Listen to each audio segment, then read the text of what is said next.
ಕಾಂಗ್ರೆಸ್ನವರ tax ಹೋರಾಟಕ್ಕೆ ಬಿಜೆಪಿಯಿಂದ ಅದರಲ್ಲೂ ಸಹಜವಾಗಿ ಪ್ರಧಾನಿ ನರೇಂದ್ರ ಮೋದಿ ಅವರಿಂದ ನಿರೀಕ್ಷಿತ ಮಾತುಗಳೇ ರಾಜ್ಯಸಭೆಯಲ್ಲಿ ಹೊರಬಿದ್ದಿದೆ.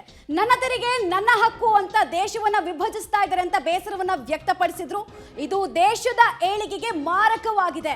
ಭಾರತದ ಯಾವುದೇ ಭಾಗಕ್ಕೆ ಧಕ್ಕೆಯಾದ್ರೂ ಕೂಡ ಆ ನೋವು ಇಡೀ ದೇಶಕ್ಕೆ ಆಗತ್ತೆ ಅಂತ ಕಾಂಗ್ರೆಸ್ಗೆ ತಿವಿಯೋ ಕೆಲಸವನ್ನ ರಾಜ್ಯಸಭೆಯಲ್ಲಿ ಪ್ರತಿ ಮಾತಿನ ಮೂಲಕ ಕೂಡ ಮಾಡಿದ್ರು.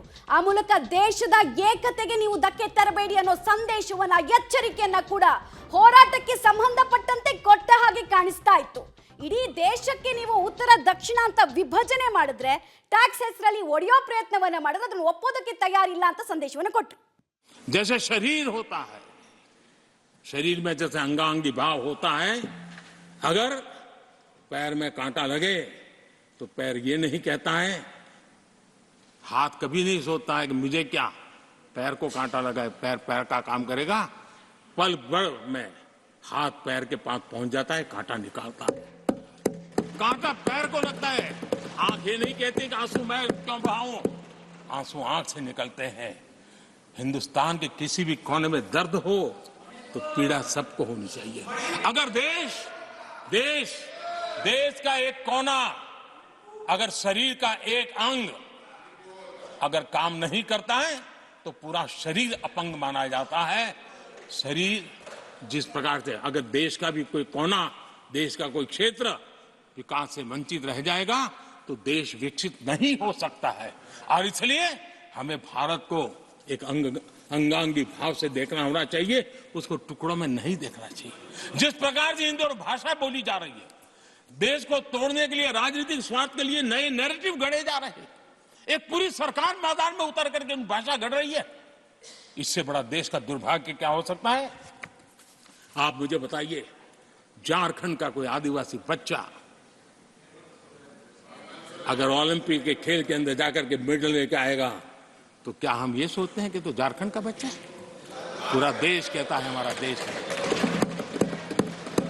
जब एक झारखंड का बच्चे में प्रतिभा देखते हैं और देश हजारों करोड़ रुपया, हजारों लाखों रुपया खर्च करके उसको अच्छे कोचिंग के लिए दुनिया के किसी देश में भेजता है, तो हम ये सोचेंगे कि खर्चा झारखंड के लिए हो रहा है, क्या देश के लिए नहीं हो रहा है? हम क्या करने लगे हैं, क्या भाषा बोलने लगे? इस देश का गौरव, हमारे यहां वैक्सीन, देश के करोड़ों लोगों को वैक्सीन का, हम ये कहेंगे वैक्सीन तो उस कोने में बनी थी इसलिए हक उनका है, देश को नहीं मिल सकती? कैसा सोच सकते हैं? क्या वैक्सीन उस शहर में बनी थी इसलिए देश के और भागों को इसका लाभ नहीं मिलेगा? ये सोचेंगे क्या? क्या सोच बन गई है? और एक राष्ट्रीय दल के अंदर से ऐसे विचारना है, ये बहुत बहुत दुखद की बात है।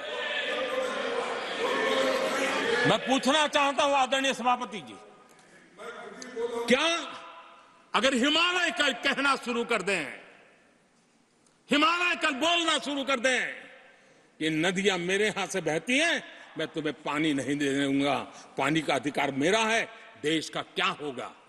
देश कहां जाकर के रुकेगा? अगर जिन राज्यों में कोयला है वो कह दे कोयला नहीं मिलेगा, ये हमारी संपत्ति है, जाओ तुम अंधेरे में गुजारा करो, देश कैसे चलेगा? आदरणीय सभापति जी, ऑक्सीजन, कोविड के समय हमारे यहां ऑक्सीजन की संभावनाएं पूर्वी कार्य में जो उद्योग है उसके साथ देश के पूरे देश को ऑक्सीजन की जरूरत थी। अगर उस समय पूरब के लोग कह करके बैठ जाते